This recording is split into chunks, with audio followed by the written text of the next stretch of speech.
Hello and welcome to your instructional cichlid aquarium guide. I'm Paul Talbot. I'm going to teach you the do's and don'ts of African cichlids and how to set up the aquariums relevant for them. I find that the more people learn about these fish, the more passion they tend to have about them. But a lot of people just don't get the time to read books and do the necessary research to learn about these fish, to cultivate this passion.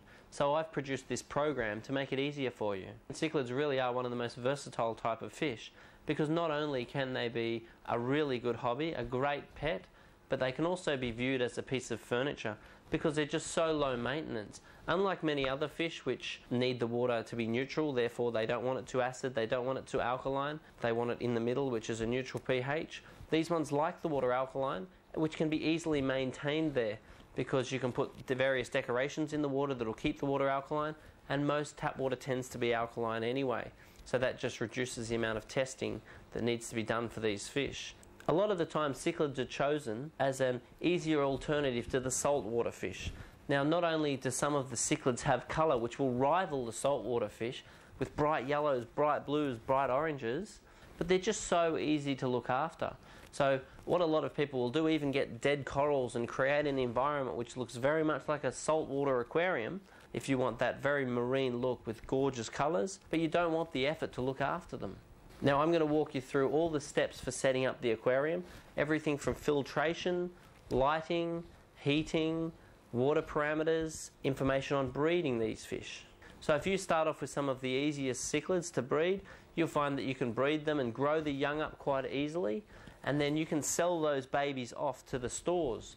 Now they'll usually want to swap them for a credit. If you swap them for cash, you don't typically get as much for them.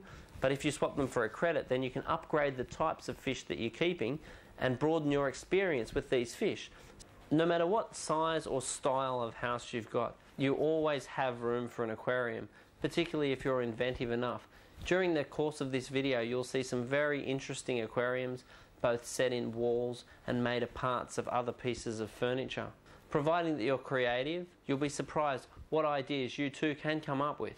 It's really worth researching the types of fish that you're going to put into your aquarium because there will be something that suits you. Now, if you only have a very small aquarium, there is some really interesting little shell-dwelling cichlids and other things which are relevant for a small aquarium. On the other hand, if you have a small aquarium, don't go getting your sorts of species that grow very large, which are going to be, of course, inappropriate for that tank. So make sure you do the research. It's a lot of fun to learn about these fish anyway, to find what is most appropriate for the circumstance that you're offering. One of the things that I love about the cichlids is just purely how intelligent these animals are. Now you might say, what's a smart fish? But when you sit and watch these fish, you will really learn that these are an intelligent animal. These are not like a little tetra that sort of work on instinct. These are a fish that think. These are a fish that seem to understand the structures of what's going on with their little lives. you'll see that this one's best friends with that one. This one's got a house. No one else is allowed in his house. They'll know which ones are a threat to them and how to react towards them.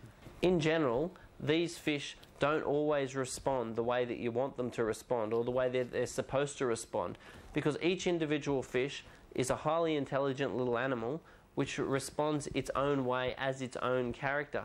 Now you can have one little individual from one particular batch of fish that's very aggressive, very antisocial. You can have another little individual which came, a brother and sister, from the same batch of fish, which will be very peaceful and not cause you any trouble at all.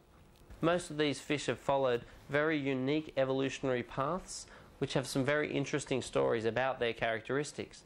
Many people find that the most confusing thing about cichlids is the names of the cichlids. People get very frustrated that not all the cichlids have common names like electric yellow.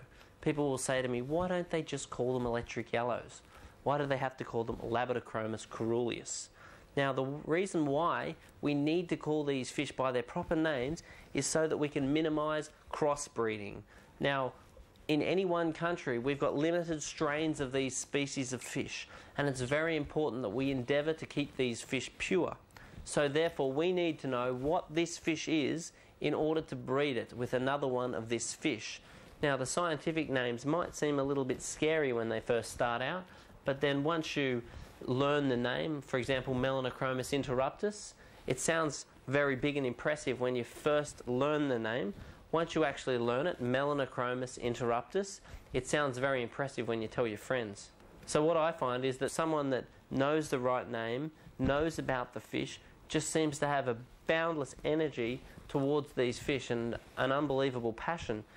Now, a phenomenon that's hitting us now is the hormone food. There's many brands which are promoted to be some miracle cure with the colours of your fish.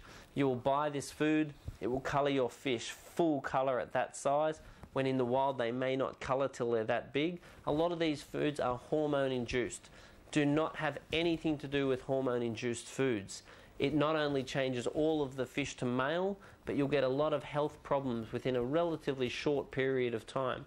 This has the potential of wrecking our hobby, because if everyone breeds sets of fish, they put them all out in the marketplace, full of hormone foods, unbelievable colour, all males, all genetically messed up, it's not going to be long before those fish frizzle out of the hobby, because there's not enough healthy, good, strong, solid females to maintain the purity of these strains.